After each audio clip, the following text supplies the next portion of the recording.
જય શ્રી કૃષ્ણ મારી યુટ્યુબ ફેમિલીને આજે હું તમારી માટે લઈને આવીશું નવી રેસીપી। તો ફ્રેન્ડ્સ આજે આપણે બનાવીશું બટેટા પૌવા।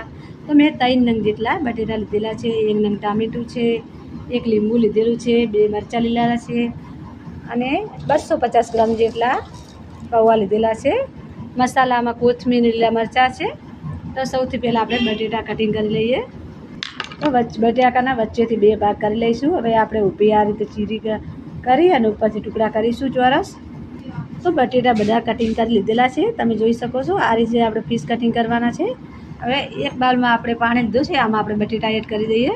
શું બટેટા કાળા ના આપણે પાણીમાં રાખીએ તો તૈયાર થઈ ગયો છે ફ્રેન્ડ્સ આપણો મસાલો બનીને। લીલા મરચાં કટિંગ કરી લીધા છે, કેપ્સિકમ મરચું છે, ટામેટા અને કોથમીરના ડંઠલ લીધેલા છે। તો સૌથી પહેલાં આપણે બટેટા તેલમાં એડ કરવાના છે। તો એક કઢાઈ મેં લીધેલી છે, એમાં આપણે તેલ એડ કરી દઈએ। તો 1 ચમચા જેટલું મેં તેલ એડ કરી દીધેલું છે। થોડી રાઈ એડ કરી દઈએ। મીઠા લીમડાના પાન એડ કરી દઈએ। પાન પાણીવાળા નાખીએ એટલે પાણી તો ઉડે જ છે। તો હવે આપણે આ બટેટા એડ કરી દઈએ છીએ। તો આપણે બટેટાને શિંગદાણા પણ એડ કરેલા છે, તો મિક્સ કરી દઈએ। ઉપરથી લીલા મરચાં એડ કરી દઈએ। ટામેટું પેલું મરચું 2 પાછળથી નાખીશું। હવે આ રીતે મિક્સ કરીશું। અડધી ચમચી જેટલું મીઠું એડ કરી દઈએ। 1 ચમચી જેટલી ખાંડ એડ કરી દઈએ।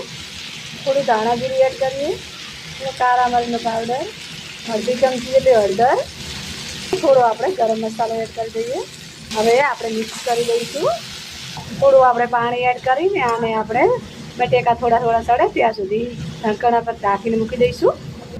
આપણે ધીમા ગેસ ઉપર જ બટેકાને બાફવા મૂકીશું, થોડા ચડી જાય ત્યાં સુધી।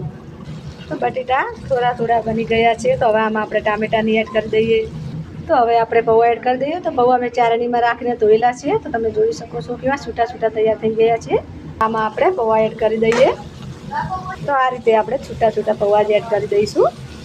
પૌવા એડ કરી દીધા છે, તો આ રીતે ધીમે ધીમે આપણે મિક્સ કરીશું। તો પૌવા સરસ મિક્સ થઈ ગયા છે। તો આમાં આપણે 1 ચમચી જેટલો લીંબુનો રસ એડ કરી દઈએ। ચમચી જેટલો લીંબુનો રસ એડ કરી દઈએ। સરસ પૌવા તૈયાર થઈ ગયા છે। ઉપરથી આપણે કોથમીરના પાન એડ કરી દઈએ। તો હવે સર્વ કરી લઈએ। ગેસ બંધ કરી નીચે ઉતારી લઈશું। તો પૌવા તૈયાર થઈ ગયા છે ફ્રેન્ડ્સ। તો તમે જોઈ શકો છો કેટલા સરસ બની ગયા છે। તો આ રીતે તમે પૌવા જરૂર ઘરે ટ્રાય કરજો। તો તમને મારી રેસીપી પસંદ